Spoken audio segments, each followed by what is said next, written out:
थ' राजखान्थिगिरि हिसाबै बिदिनो माब्लाबा गावनि खामानि मावनायनि खाबु बा गावनि मोनसे गोसोनि साननाय बेफोरखौ जेराव मोजां जागोन बायदि नुहुरो बेवहाय थांगोन। आंबो बिपिएफमोन आरो आंबो दा बिजेपिआव दं खारन आं नुहुरदों जे बिजेपिआव थायोब्ला आङो बिटिसि नङा स्टेटल' नङा मोनसे नेशनेल लेभेलनि माबाफोर जुदि इसु थायोब्ला बेफोरखौ गोरलैयैनो माने राष्ट्रीय दलनि दैदेनगिरिफोरजों रायलायनानै जोंनि जायगायाव जोङो मावनो हागोन, जोंनि जेंनायाव समाधान खालामनो हागोन। बे नोजोरजों आङो दिनै माने मा होनो बिदिखौ राष्ट्रीय राजखान्थियाव नेशनेल पार्टियाव आङो हाबनानै दिनै खामानि मावगासिनो दं।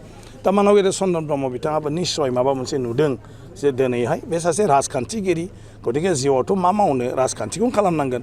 जुदि राजखान्थि खालामनांगोनब्ला दिनैनि दिनाव बिथांनि नोजोराव हयथ' बिपिएफनि गेजेरजों बिथां साननाय खामानिखौ मावनो हाला आरो खुनु सुजुगबो गैला। बेखायनो अपसना मा आरो बे अपसनाव निस्सय बिथाङा इउपिपिएलआव रोखा नुहुरदों गावनि लामाखौ आरो बे हिसाबैनो बिथाङा बेयाव जइन जानो नागिरदों। गतिके आं सानो थारैनो बिथांनि साननाय गासैबो माबाया जुदि बेयाव दङब्ला आरो इउपिपिएलआबो जुदि बेनो खाबु होयोब्ला थारैनो माने बिथाङा बे हान्जायाव थानानै मोजां खामानि मावलांनो हागोन आं बेखौ सानो आरो। आं पानेरि समस्तियाव आंथ' बायहेरायाव केम्पेइन खालामहैनो हाया बा केम्पेइन खालामहैया खारन स्पिकारा माने बायहेरायाव केम्पेइन खालामनो खालि बे आंनि बे समस्ति एलेकायावल' आरो बे हिसाबैथ' जेबोथ' गैया, सब थिगैनो दंजोबो आरो गुबुन पार्टिनि बेबायदि दाबो जेबो नुथ'वाखै। रायजो राजायाबो बुंबाय थादों गासिबो दे आरो बबावथो होबावनो गासिबो जयैनो माने बे दिलीप सयखियानो माने पदम फुलनि सबियाव बेवहायनो भट होगोन आरो मोनसेया जाहैबाय इउपिपिएल बिजेपि एलायन्स दं, एजिपि एलायन्स दं आरो पानेरि समस्तिया फ्राय बे पार्टिनि दारैनो बयबो रायजो राजाया माने थाफानानै खामानि मावगासिनो दं। बे बिथिङाव आं सानो माने दरं उदालगुरि समस्तिया खुब माने गोबां भटजोंनो दिलीप सयखिया देरहागोन आरोखि बिजेपिनि केन्डिडेट।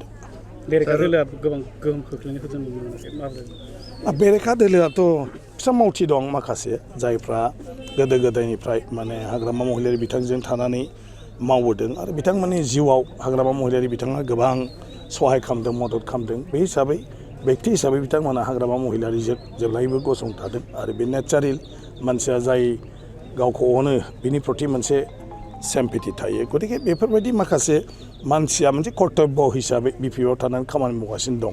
नाथाय आइ आफा रायजो राजाया दा बेबायदियाव गैला। आइ आफा रायजो राजाया जाहैबाय दा डेभेलपमेन्ट नांगौ, राजनितियाथ' बयबो एखे, राजनितिया राजनितियानो आरो बेवहाय दा बबेयाव थायोब्ला बा सोरजों थायोब्ला जौगाखांनाया जागोन आरो सोर रायजो राजानि जौगाखांनायनि थाखाय खामानि मावदों बेखौसो नायो। ओंखायनो दिनैनि दिनाव बिजेपि इउपिपिएलआ गोबां माने खामानि दिनै मानसिफोरनि सुबुं जिउआव मदद जानाय बायदि खामानि मावगासिनो दं। दिनै प्रत्येकता न'खर दुखियाल' नङा आरो बयनिबो रेशन कार्डजों लोगोसे दिनै आयुष्मान कार्ड जेराव 5 लाख थाखाजों ट्रिटमेन्ट लानो हायो, एक्सिडेन्ट जाब्रबब्लाबो ट्रिटमेन्ट लानो हायो, जेराव बेजों नोङो 35 केजि माइरं मोनो, जेराव अरुणोदय माने स्किमखौ दा बयनोबो होजोबनो नागिरबाय बेजों होयो, जेराव नोङो उजाला आसनिनि मुङै गासैबो रेशन कार्ड हल्डार जायफ्रा 5 लाख थाखा बोसोराव इनकाम दं बिसोरबो गासिबो मोनजोबगोन, जेराव 450 थाखा माने साबसिडि प्रत्येक मासावनो हाबबाय थायो। आबादारिफ्रा